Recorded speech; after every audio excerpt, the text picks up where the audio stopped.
Welcome, everyone, to a virtual conversation at the Rosenbach. I am Edward G. Pettit, and for those in our audience tonight who have been here before for Rosenbach's program, thank you for returning. And if you're new, well, I'm so happy you're here. This is I'm really excited about this program we're getting to do tonight. I also want to encourage you to, if you want to help support the Rosenbach, that you can consider making a donation or to become a member. Doing either of those helps us create more programs like tonight's, also helps us care for our collections, including the Marianne Moore collection. And you can do that through donation. I'll drop the links in the chat here. That you can donate, but also members of the Rosenbach get free and exclusive access to some programs. You get 10% off of our reading courses and 50% off of any paid Rosenbach programs.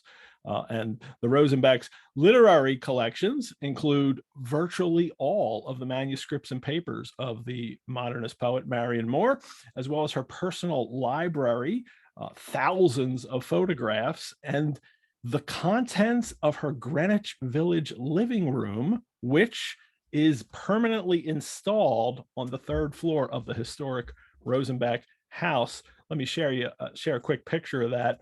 This is what it looks like at the Rosenbach, just as it looked. We have pictures of Marianne Moore's living room and how she had it set up, and we set everything up the same way, and the books on the shelves, and there's a whole other 2 walls to this that you can't see in this picture, with a writing desk and a typewriter and lots of other books, and it is all her knickknacks all over the place, and it's really quite one of the great treasures that we have. You get to see this living room of hers, working environment, and we're very proud to have this.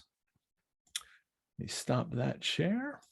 And we are pleased to present this program then with Gregory tonight. Let me introduce our speakers. Elizabeth Gregory divides her life as a researcher between literary studies, particularly Moore studies, and explorations of the intersections of fertility and women's work. She directs the Women's Gender and Sexuality Studies Program at the Institute for Research on Women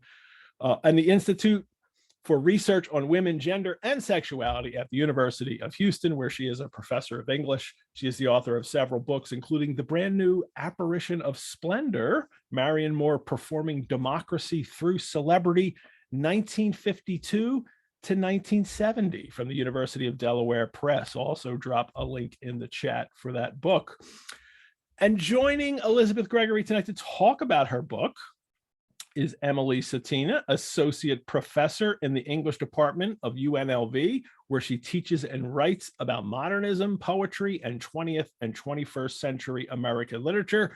Her current book project, The Woman in the Dark Room, tells a literary and cultural history of modernism and photography through the works and archives of 3 women writers, Virginia Woolf, Gertrude Stein, and Marianne Moore. Does that still holds? That's the book. Pretty much, yes. Good. All right. Yeah. Thank you so much, Elizabeth and Emily, for joining us tonight. If you want to unmute there and get started. Let me also tell everyone our format for tonight. Elizabeth is going to share some pictures and some text from Marianne Moore. The 2 of them are going to have a conversation about this. If you have questions for our speakers, you can put them in the chat on Zoom, or if you're watching the stream on Facebook, if you put a question there in the chat, I'll be able to grab that and bring that over to them. So are we all set? I'm going to unmute there, Elizabeth. There we go. Beautiful. Welcome, and take it away. Hello. Hello. I think, Elizabeth, you're going to start off with talking a little bit about the book, giving a bit of an introduction. Yes. Hi, everybody. Thanks for joining. I'm going to share my screen and give you a little context, a little background. So I've been working on this project for a while. I published my first article on the later Moore in 1994. And I've been working on this larger project since 2003. So I'm really excited to have it out there now and to have this opportunity to share it and talk to people about it and hear your thoughts and questions.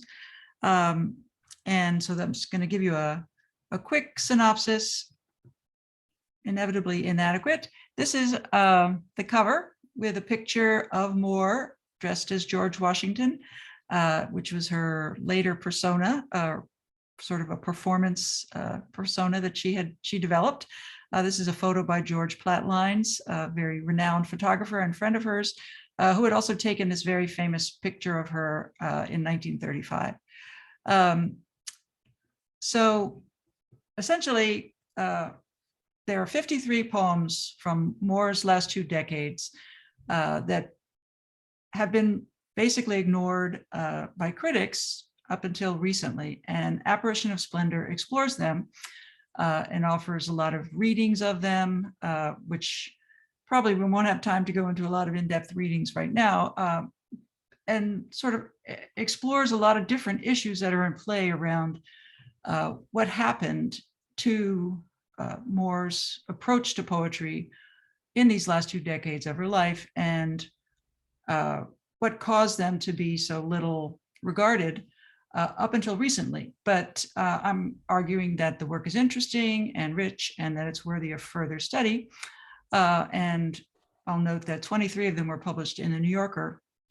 So they did have a very wide audience at the time, but they haven't been examined as a distinct group previously. However, there are a number of people working in this realm now.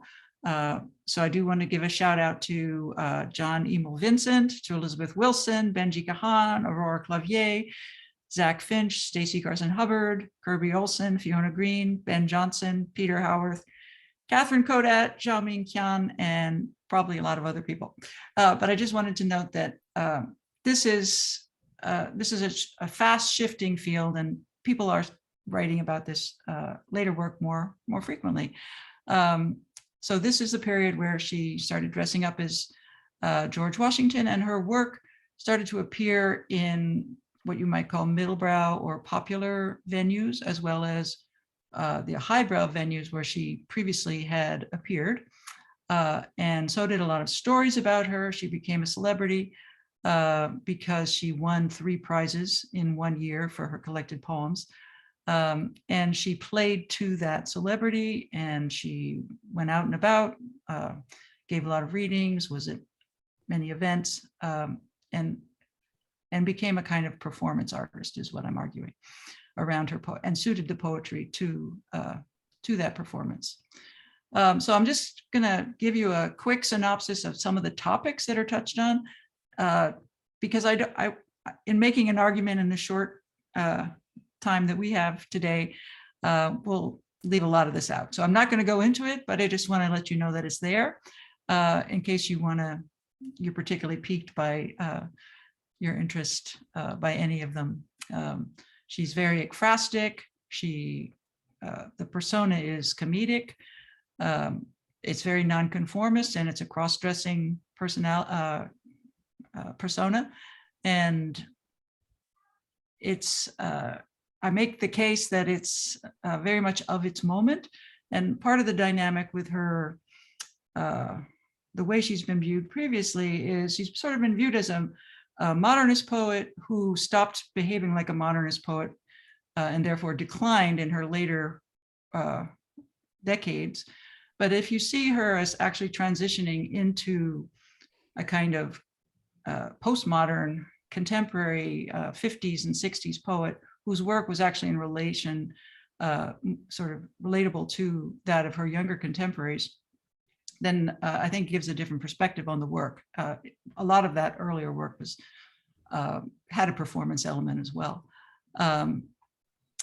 And, among the other points, there's a lot of back and forth among her poems across decades. Something that hasn't been discussed very much in her work is the focus on legacy and aging in the later work. So I think a lot of the poems turn out to be about that. And if you think of them, a lot of them are short, but if you think of them as in dialogue with one another. You can think of them as a body of work in a different, that also gives it a different kind of view. It's a lot of her poetry is actively anti-racist, and her persona is focused on being, exploring what democracy means, as she's dressed up as George Washington in this kind of, it's funny, but on the other hand, it's sort of critical. Here's this old lady dressed up as the president, 3 decades after suffrage, wearing a suffrage hat because the tricorn was also a suffrage symbol at the time. So on the one hand, it's, oh, isn't that funny? She's dressed up as George Washington, but sort of the underlying question might be, well, why is that funny? Why is it funny that there's no chance that this person could be the president, or, similarly with people of color? So there's a lot of raising of questions in the work. Anyway, a lot of brow crossing and a lot of engaged dynamics, sort of situational, you might say. So here are a few pictures of her from that period. Here she is by the Brooklyn Bridge. She used to go around in daily life. So this is a kind of performative aspect of a sort of full-time performance artist, not just on stage. But presentation had always been an issue or something that she was very conscious of and highly styled in her presentation. This is a publicity photo from 1924. And Stacy Carson Hubbard has pointed out how this echoes the Mannerist work. Here's a Bronzino portrait, very well-known portrait, very similar styling here, very similar action with the hands, you can see. Later poem, picture as well. This is from the 50s. All these pictures have ties of some kind or another. So there's always a element of cross-dressing operating even in these pre-Washington dynamics. Here she is with Ginsberg and Ashbery at a party. Here she is with Muhammad Ali in 1967 at writing a poem together. They had various interactions over the years. And this one was, they were brought together by George Plimpton. And here is a photo published in Life magazine, sort of pointing out the disconnect between the idea of Moore and the kitchen. Here she looks sort of uncomfortable looking at some bottle of milk while she has all these sort of weapons along the wall in her kitchen. So it was part of her comedic performance for the world. Here she is in a Braniff ad, Braniff Airlines with Mickey Spillane from 1969, I think. And this is a picture of her throwing out the first ball at the Yankees opening day in 1968. So it gives you a sense of her presence on the wider cultural scene at the time. And I thought just to make the difference between the earlier and later work clear to those who maybe are not so familiar with it, I would just quickly read 2 poems, fairly short, and talk about that difference. So this one is one published in 1917 called Roses Only, and it goes like this. You do not seem to realize that beauty is a liability rather than an asset, that in view of the fact that spirit creates form, we are justified in supposing that you must have brains. For you, a symbol of the unit, stiff and sharp, conscious of surpassing by dint of native superiority and liking for everything self-dependent, anything an ambitious civilization might produce. For you, unaided to attempt through sheer reserve to confute presumptions consulting from observation is idle. You cannot make us think you a delightful happen so, but Rose, if you are brilliant, it is not because your petals are the without which nothing of preeminence. You would, minus thorns, look like a what is this? A mere peculiarity. They are not proof against a worm, the elements, or mildew, but what about the predatory hand? What is brilliance without coordination? Guarding the infinitesimal pieces of your mind, compelling audience to the remark, that it is better to be forgotten than to be remembered too violently. Your thorns are the best part of you. So this poem is a feminist poem. It's in dialogue with the history of rose metaphors, and it basically makes the case for coordinating beauty and brains with evidence in the poem itself of both mental and physical strengths, right? So each stanza, if you look at the materiality of the poem, each stanza has the same pattern of syllable counts per line, 21, 24, 17, 24, 8. And each stanza is rhymed A, B, C, B, A. But you don't hear those rhymes because it's written as prose that operates in tension with the poetic structures that hold the poem down, you might say. So you see them visually. You see that than and an rhyme, and sheer and mere and mildew and you at the beginning and end of each stanza, and so on with the B and D rhymes in each of them. But you don't necessarily hear that. So you're having a lot of tensions in the poem. Evidence, again, of this kind of body-mind complexity that she is talking about in the poem. And then the poem itself sort of makes a kind of bush effect, and you see that the longest line is like a thorn sticking out at the end. So you get what I call literal images, which is images made out of letters. And that happens in a number of these poems. Not always visible because of the wraparounds, but when you pull the lines out, it becomes evident what's happening there. So it's ends with a pithy maxim: your thorns are the best part of you. So it's easy for readers, I think, to endorse that kind of your difficulties are interesting aspect of sort of argument, but it is part of a complicated poem, you might say, that at its most successful draws you in to try to figure out those complexities and to enjoy them. So that's rather different from this poem, which was published in 1956, called Values in Use, which is rhymed and rhythmic. I attended school and I liked the place, grass and little locust leaf shadows like lace. Writing was discussed. They said, we create values in the process of living, daren't await their historic progress. Be abstract and you'll wish you'd been specific. It's a fact. What was I studying? Values in use, judged on their own ground. Am I still abstruse? Walking along, a student said offhand, relevant and plausible were words I understand. A pleasing statement, anonymous friend. Certainly the means must not defeat the end. Rather different poem. It was published in Partisan Review in 1956. It's mostly end-stopped. There are 4 beats in every line with clearly rhymed couplets. It's easy to understand, especially for an audience like the audience of presumably Partisan Review, who might not necessarily want to read complex poems. And actually, that's a lot of readers. And it also plays on the Marxist term use value.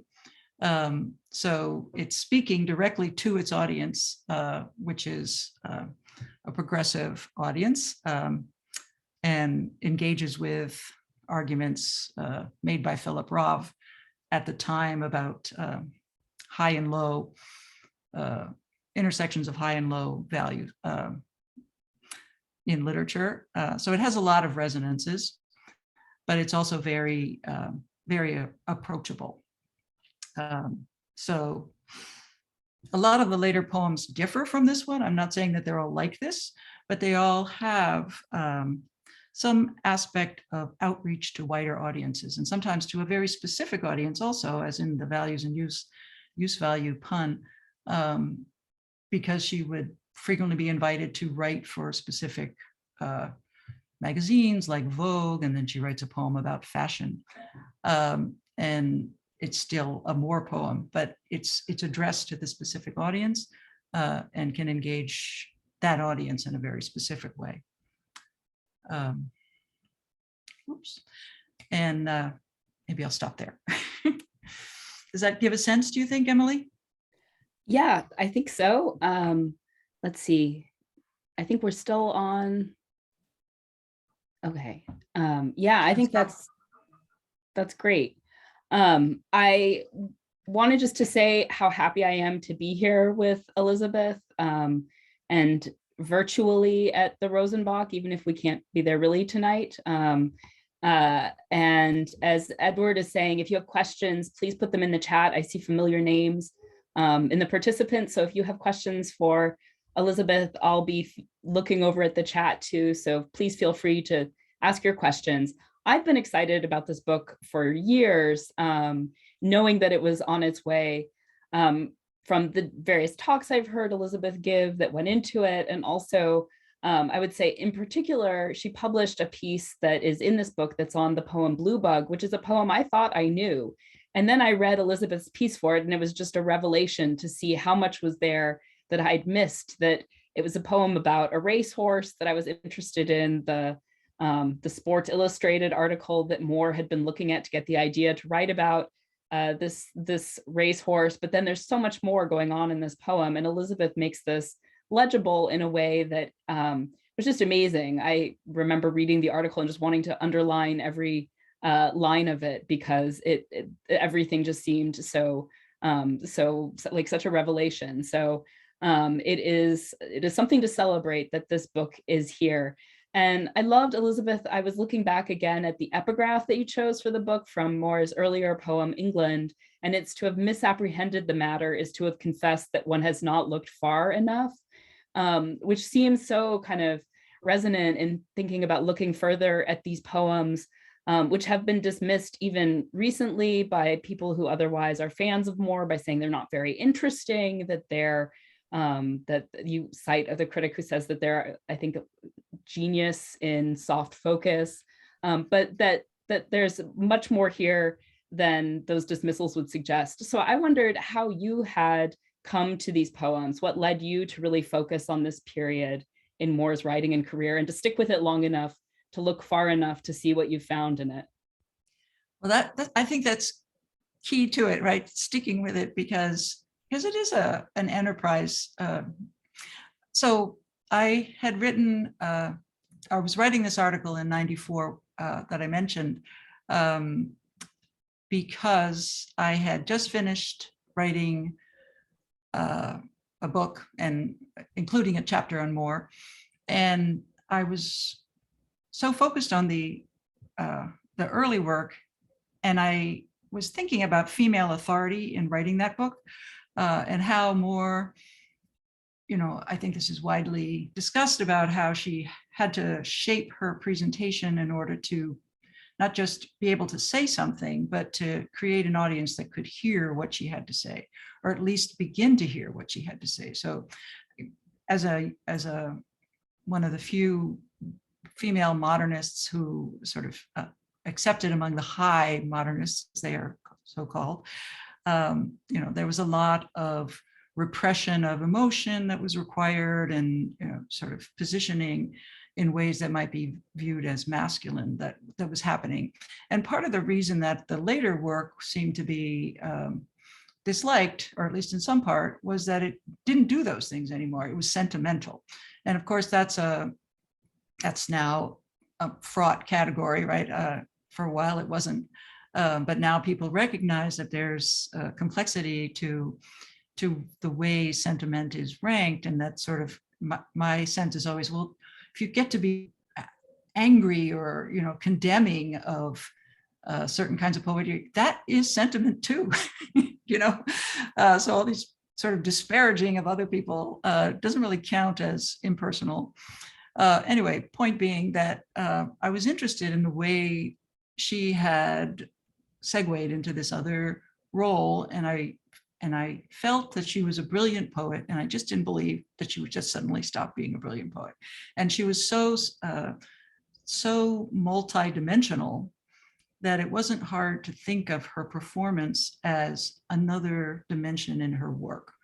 And so then I just also I put it aside for a little while, and then I edited the critical response to Marianne Moore. And in the course of that, I had to read all of the criticism, contemporary criticism. And in that process, just became aware of how out there she was in the 50s and 60s, and how many things she published, and how many reviews were written of her work, and what a big response she got, including various kinds of response. Some people didn't like it, but I just wanted to engage with it more, and it took me a long time.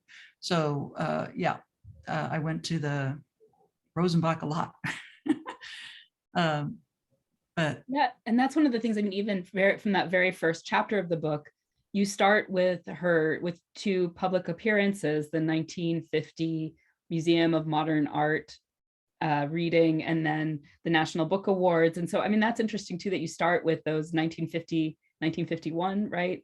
Those public appearances, and you make the point that her poems were just a piece of what the public was getting from Moore at this point, that there was more that surrounded those published pieces, which I thought, was really kind of an interesting place to begin and to launch a consideration of these late poems from these public appearances and this wider kind of world that she was publishing in, and all of the different journals too that you call attention to, how much the venues mattered and how she was shaping poems to those.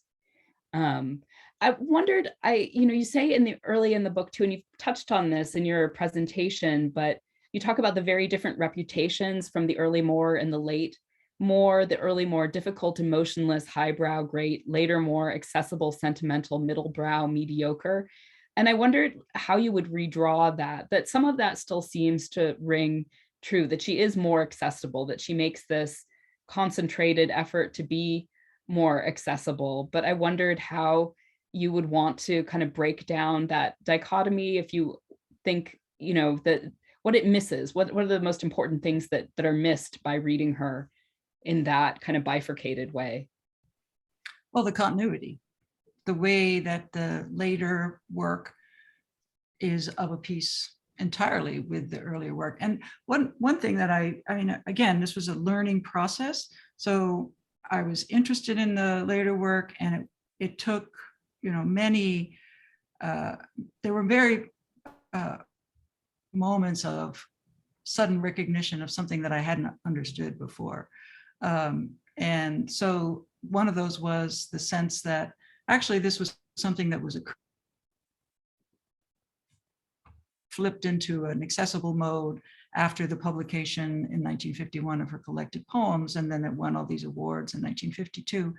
But this had been something that she was moving toward through, from the 20s, where maybe that was the height of her complexity. And, people have talked about how the 30s work does more of a kind of outreach to the wider community and engages with issues of Americanness in a way that is different from in the 20s, so that it's easy to break it up over these decades. And then in the 40s, she was a patriotic poet during the war, as you've described, and that was also a time where she became much more public. So she had a different audience as a patriotic poet than she had previously, and that maybe introduced her to some of the skills as well as the understanding of what that relationship was in a new way, so that she was primed when this transition did occur into this. You can't really expect it, because it also went along with like changes in the way that celebrity worked in the post-World War world. So she suddenly was part of this mass media world, and she was celebrated for being this prize winner. And then it was like a wave, and she decided she was going to ride that wave. So she took it on. And Joel Sanders asked in the chat, had a question about that performance. So maybe we could go to that. He asked, are there parallels between the late work of Andy Warhol and Moore, i.e. two artists whose late work was looked down upon because of their embrace of popular culture? a related connection does Moore anticipate an artist like Cindy Sherman, who used photography to fashion their own images, identities? Yes, and yes.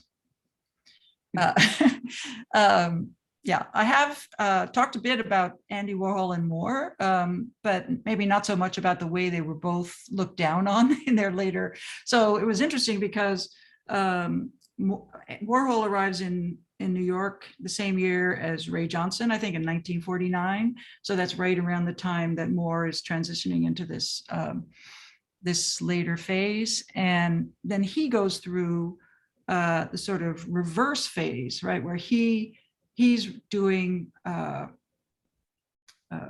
you know, commercial art and drawing shoes for various ads and things like that.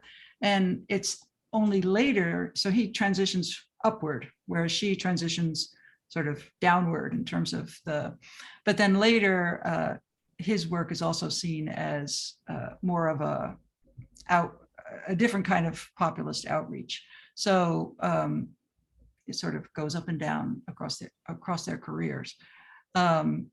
So yeah, I think there was another aha moment when I discovered this issue of Vogue in which a Moore poem appears, and also Warhol's first editorial copy for Vogue, in which he drew a bunch of pictures of shoes in various sort of unusually sort of much more complex ways than you would anticipate in an ad, right? So you're seeing that same sort of two-sided high-low dynamic in this representation of these shoes, as you're seeing in Moore's poem in the same volume. So that's a nice intersection. I don't know if they ever met. I know they both went to Capote's Black and White Ball. So I know they were in the same space, and they were both acquainted with Ray Johnson, or Johnson really wanted to know more. And she kept putting him off and saying, "Thank you for sending me the snake." You know, I don't know. He would send her things, and she would say, as sort of enticements to become his friend. And she was like, "No, thank you." But he was also very interested in celebrity and also alternative presentations, right? So part of her dynamic was related, I think, to alternative sexuality in ways that also hasn't necessarily been engaged as much. I mean, the parallels with Warhol are amazing. They both lived in New York for decades with their mother. They both were celibates. They both sort of dressed up as Federalists, since he wore a white wig and she wore that hat. I mean, they're just a bunch of coincidences that are interesting. And that's such different company to read her in than we're kind of used to thinking of Moore in with the modernists. And you make that point too with the whole post-war generation of poets, that she's at once she's a kind of revered and revered ancestor of those poets, at the same time that she's a contemporary who's still producing. So it's not just like a one-way influence from Moore's earlier work on them, but that she's also responding to the same kind of era and reading their work. So that's really different kind of company to think of Moore in. Yeah. Elizabeth Fuller asks a great question. Hi, Elizabeth. In addition to new poems, Moore famously revised many of her earlier poems for republication. And you specifically don't talk about those poems in this book. You talk about the poems that she wrote after 1951.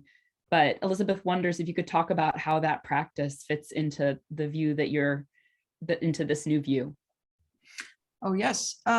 Yes, it would have been just insane to try to talk about those poems too, because just to frame it, it's the weird situation of writing about 53 poems by a renowned modernist that almost nobody has ever talked about. And what happens is you realize, and they're all sort of set in very specific places. So to understand that poem, you have to do a lot of research about that poem. You can't just know generally about these poems and they're all of a piece, right? They are all distinct, and they all have not only very different spurs or subject matter, but Moore's response to them is very particular in each case, right? So she engages with that material in a way that's all about that material.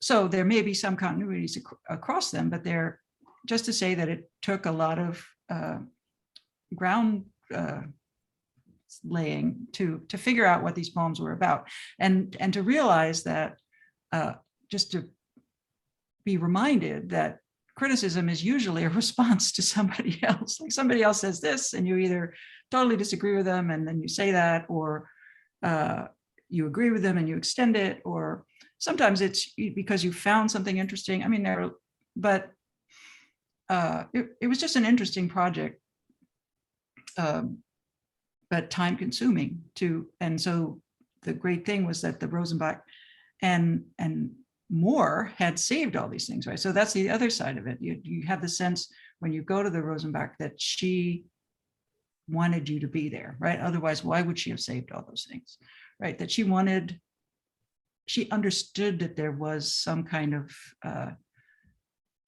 exploration that was required to get into these poems, and she provided it in that way. I forget if I answered your question now. I go off in another direction. No, about the revision. Elizabeth's question. Yeah, so the earlier poems, yes, she revised them, and we know that she was revising them from day one, right? They existed. When you go to see the folders, there are multiple versions of typescripts of poems that existed in earlier versions in the Finn, also revised.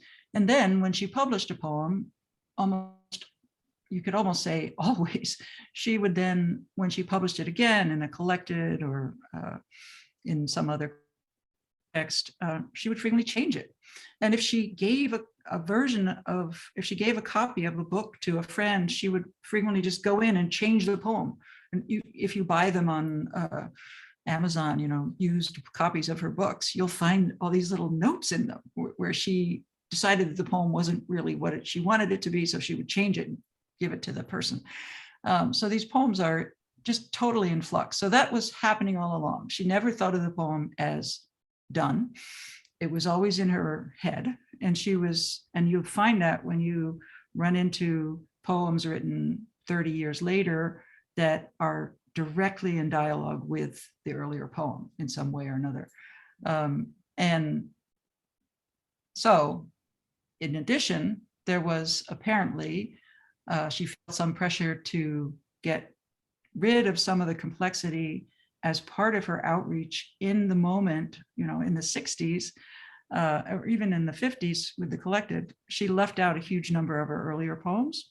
So that was called the collected, and that fair enough. But the complete in 1967 was called the complete, but it also left out large numbers of poems, and it also presented those that were presented in forms that didn't look like what they had initially looked like. So it wasn't representative for readers coming to her later of the way her initial readers had encountered the work. And people didn't know that, right? So then a big part of the work of scholarship since Moore's death, I think, has been recapturing and sort of coming to understand what that early body of work was.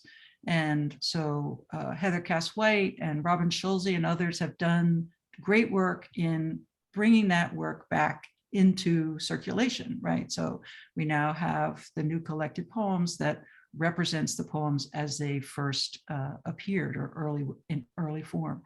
And that's a big gift to all Moore readers. But in my sort of imagined universe, we would have a variorum that included not just like versions of the poem next to each other, but maybe all her volumes in series collected in one volume, so that you could go through and see, okay, this poem was this way here, but then it became this way here. And then you could figure out for yourself, why is it that way?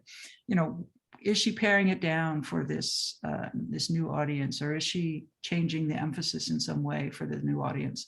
And that's the big thing that I hope will come from this book, is that other people will want to work on these poems, because I totally know that this is just the beginning. You know, I given the need to do a lot of groundwork, there are inevitably omissions, you know, things that I missed, no doubt, and even things that I got very wrong. So I invite people to look at the poems too and participate in them in that process. Did you, for these, were you going back to the poems in their original publication? Is that the text that you were taking? I tried to look at the range of poems, so over versions. Mm-hmm. And so, as I think Heather White uses the first book publication for the most part, but sometimes they're interestingly different. There was one that was particularly striking to me, which was Love in America, which was a poem that Moore was invited to contribute to an issue of the Saturday Evening Post called Love in America. And she was one of 6 poets invited to submit a poem, and she was the only woman. And I think she was invited, even though she was this elderly spinster, because she had written 2 other poems for Valentine's Day on love, and had created this kind of dissonant authority of the celibate elderly lady on love. So she was invited to contribute a poem, and all the male poets wrote poems with titles like Leaving the Motel. You know, it didn't sound Moorish. No. And so her poem did not appear next to theirs. It appeared on the editorial page, in which they were talking about, the editors were talking about the issue. And it is, in a way, very about democracy. It's about government. I mean, if you look at that. And she changes the title from just the words. She puts a question mark at the end, Love in America, question mark. And then she talks about various, you know, she makes various points about it. But the last, almost last line in the collected poems and the complete poems, pardon me, was whatever it is, you know, it's a passion, you know, but that line, whatever it is, repeats from the earlier in the poem. So she's not defining it. But in the first version in Saturday Evening Post, it was whatever the deed. And when I saw that, I was like, this is a very different statement, right? This is much more about alternative sexualities than the version that came out. And it, you know, I think part of what Heather was engaged with was the way these early poems maybe do things, take more risks than some of the later poems. And I thought that was evident in reading this poem, which she wrote when she was 80 years old. But anyway. Yeah, and Peter asks in the chat too where she first published, and those, I mean, this is a striking difference, is she was first published in little magazines, these avant-garde small circulation journals, and in the poems that you're reading, she's publishing them in Vogue, she's publishing them in the Saturday Evening Post, she's publishing them with these very different venues and readerships. And she's so attuned to readership as someone who had worked as an editor at the Dial. So, you know, you show how she's really thinking through that too, and kind of adjusting for the audience that she's writing for.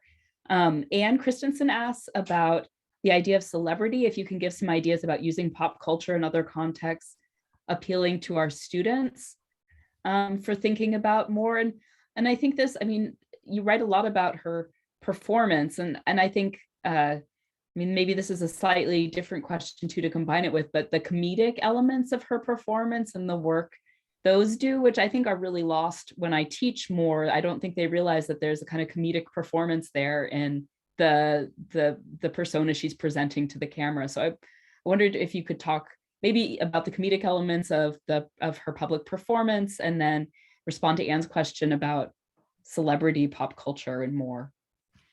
Yeah, so she was always sort of comedic. There was always something odd about her, the way she was playing with poetry and sort of wry. I mean, if you think about poetry, where you look in the notes and you see that she's, she's saying even business documents and school books, but if you compare it with the notes, you see she's arguing with Tolstoy, who says the opposite. So she uses quotation in a kind of ironic way sometimes. I mean, quote marks frequently are ironic. We use them that way. We say, "I like you," or whatever. And she does similar things, right? Where she plays with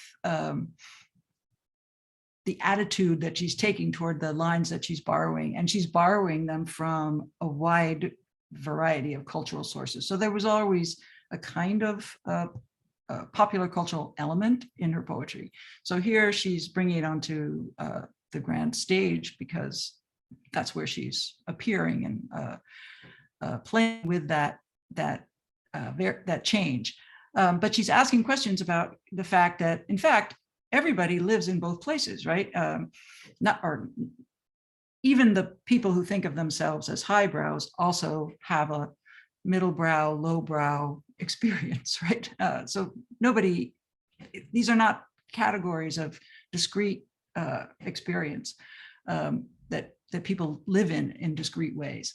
And so she's one way to be an authoritative woman in public in the 1950s, at least it seems more determined, was to sort of make a joke of it.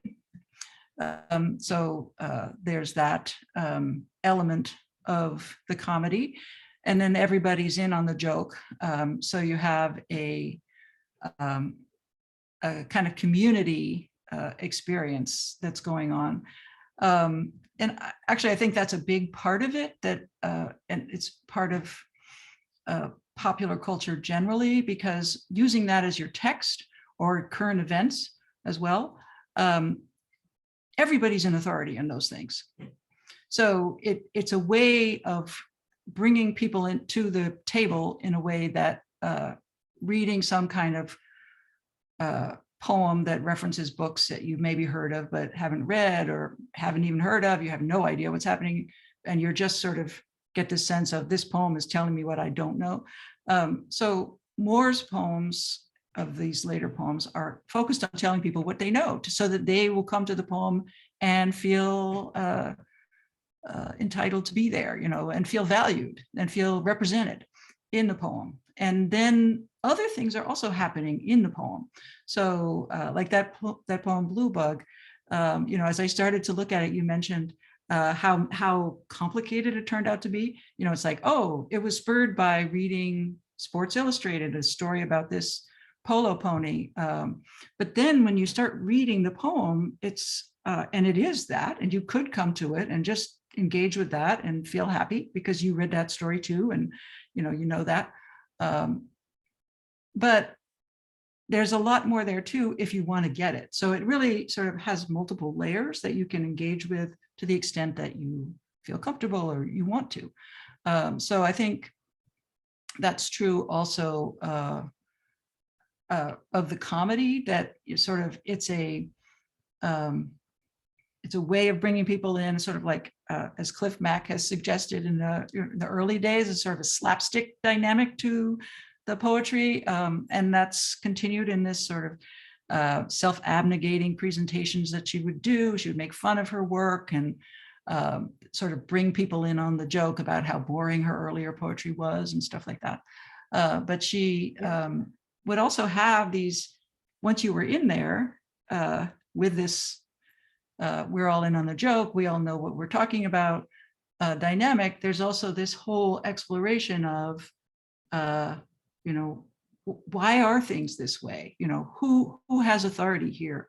Why is this such a rare thing for there to be an elderly woman on the stage? And Linda Level gives this great comparison to Betty White.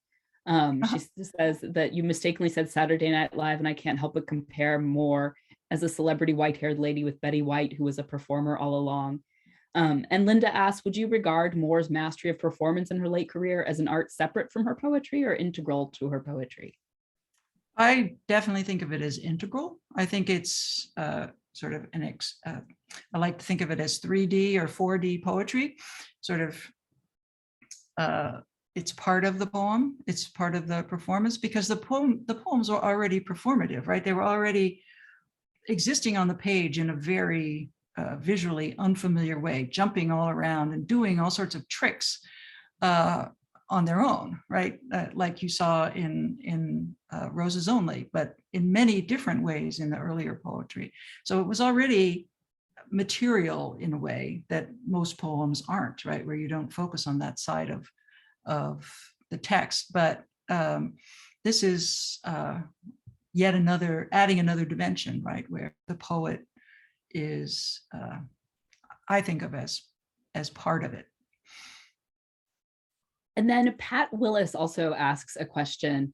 Is it fair to say that the pre-1950s poems veiled emotion or affection, and that in the later poems that veil was opened at least partially? And if so, is the emotion or affection interpersonal as distinct from a love for my country way? Well, I think in the 40s, those poems were already becoming more personal, right? There were poems that addressed like the Paper Nautilus, and that there were poems addressing emotion in different ways, and also individuals, right? So that's another dynamic where she's engaged in writing poems to Louise Crane, her friend, that adds yet another level to the poetry, but that she may not say exactly who that, or she would write it in the notes sometimes. But it also created a kind of awareness in the audience that our poet had friends, right? And she had relationships, and so that was also a kind of performance of herself through those poems that were addressed to recognizable individuals. Even if you didn't know who they were her friends, and that created a kind of, I think, element of the story to do with affection. And you read To a Giraffe as a poem to Eliot about that, right? About her. Yeah. About her personal kind of making a defense of the personal to the poet, who is famous for saying that impersonality is required, that this is her writing back to that and to her friend, and through her own feeling for him. Yes, that was a very, that poem has been written about, and I'm forgetting the last name of the writer, first name Ruth, who wrote an excellent essay on the To a Giraffe that pointed to certain dynamics in the poetry that were engaged with Eliot. So I just sort of pushed that a little farther and looked at a lot of the drafts of the poem, which were fascinating. Again, these early versions of the poem say very different things than the one that finally gets published. And you always can ask, well, do those count? They're not the poem. But given Moore's habits of revision, you get, I think, a kind of opportunity to look in, to include the wider range of these. And in that particular example, there's a whole added dimension in that she was writing this poem for Eliot, who was organizing the volume it was going to be collected in. So she was sending him these drafts, and then he didn't apparently recognize that he was the giraffe, even though they had correspondence in which they took on these roles, and she was a gosling and he was a giraffe. But for whatever reason, he chose not to engage with them at that level.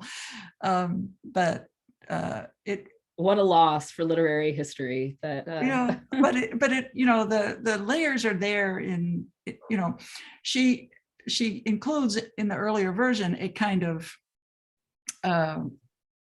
specific references to Titania and Bottom. So she makes it about love stories between animals and people, but she also makes it a comedy.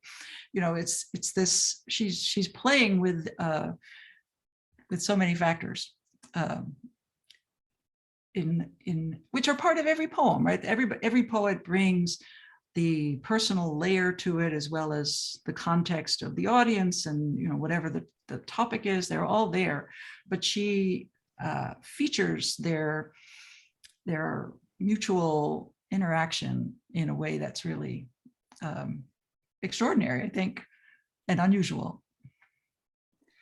I know we're coming towards the end, but I wondered maybe if you could talk about specific things you'd used at the Rosenbach, if you had a particular favorite Rosenbach find while you were working on this book. You mentioned in it that you really relied on the Rosenbach more than you might have been writing a different book, because there was such a kind of dearth of criticism of the poems you were writing about. So you were kind of cast back onto the archive for resources. And I wondered, I know you've mentioned the calendars that really other people haven't used a lot of, but I wondered if there were any particular things that stood out as things that kind of were helpful in writing this book, or that were just favorite things that you ran across as you were working in the archive.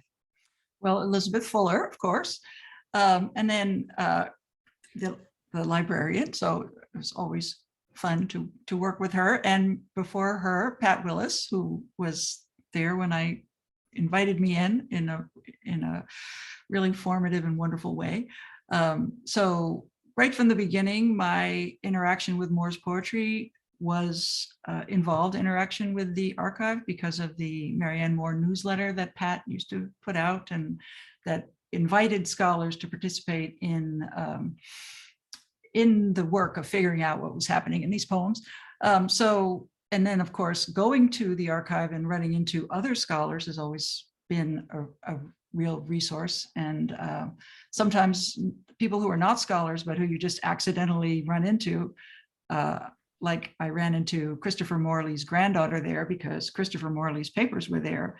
But sideways, we started to talk, could tell me a little bit about Christopher Morley's brother, her great uncle, Frank Morley, who happened to be Eliot's secretary and was discoursing with Moore about the giraffe house that he lived in. Anyway, so that put me in touch with the granddaughters, no, the grandparents, the children of Frank Vigor Morley, who were the goddaughters of T.S. Eliot, for whom he wrote Cats. So this whole world of animal reference within families and across groups that Moore was also, her family had grown up with.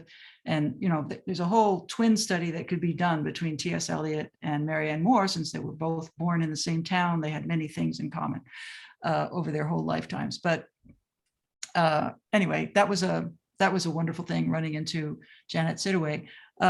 But there were just so many things. I mean, yes, these appointment books that Moore kept from the 20s through the 60s of her daily activities in great detail that I don't think have been used much at all. So that's a resource that scholars can look forward to. And then, of course, Chris Miller is doing enormous great things with the Marianne Moore Digital Archive and putting together resources for scholars so that you don't have to go to the Rosenbach to access Moore's poetry notebooks and many other materials, because that is a limitation. That's the strength of the Rosenbach is that there's so much there, and you can engage with it in this community, but it's a small access portal for many. So that's great that that's expanding. So there's a lot happening in the world of Moore. But I can think of one particular example, maybe I'll note, where I was reading along, and these were letters between Moore and Catherine White at the New Yorker, who was, selecting whether or not to, telling her whether or not her poems had been accepted. And she had submitted a poem called Overture, which they had rejected. And then she got a letter from Catherine White shortly thereafter, saying, "Oh, I just read Oh to Be a Dragon, and I was really struck by the thought that I love St. Nicholas, which they had published in the New Yorker. Why don't you write a poem similar to that addressed to St. Valentine's? And that you can just imagine how Moore must have responded to this, since in the same book, right next to the St. Nicholas poem, there was a poem addressed to St. Valentine already. And she had submitted it to the New Yorker and they had rejected it. And it was called Overture at the time, but then she had just changed the name to For February 14th and published it on the cover of the New York Herald Tribune on February 13th, 1959. And somehow Catherine White was pretending that that this had not occurred. She's just repressing this in some way. And so then Moore just doesn't write her a note saying, what are you talking about? I already did that. She just produces another poem in which she takes the first line of the prior poem and makes it the title, St. Valentine, comma, and it's another poem, completely different poem, though it has certain resonances with it, but you just realize that that there are so many parts that go into the making of a poem. Or remaking. Yeah. And being in the archive gives you a kind of intimate look. That's a gift. Well, thank you so much. I wish we could keep talking. There's so much more to say about this book, but thank you for sharing all of this with us this evening, and thanks to the Rosenbach for hosting. Thank you so much, Elizabeth and Emily. This is I'm so happy to see Marianne Moore research published and then lead to programs like this, so we can bring this, poet to our audience. And a reminder to everyone that our collections are open for everyone to see. You can go to our website, you can make a research appointment and see these collections. You don't have to be a university professor or a published author. We open our collections to everyone to see. So Elizabeth, Emily, thank you so much. I hope I will see you at the Rosenbach at some point in the future when it gets safer to travel and we can have people in again. But thank you so much for having me, and really thank you, Emily, and thanks everybody for coming. Great. Let me know what you think. Thank you, everyone. Nice to see you all virtually. Yeah, thanks for joining tonight's program. If you're looking for more virtual engagement, head on over to the Rosenbach website. Check out the other virtual programs and courses we have. And the Rosenbach is also open to visit. You can see our website for how we're making it safe for you to come see our exhibitions and historic house in person, and Marianne Moore's, collection, our Marianne Moore collection in person. And please support the Rosenbach, which you can do by donation. Any amount helps. And if you're not already a member, I invite you to join. Farewell, everyone. Thanks, Elizabeth. Thanks, Emily. Good night. Good night. Bye-bye. Thanks again.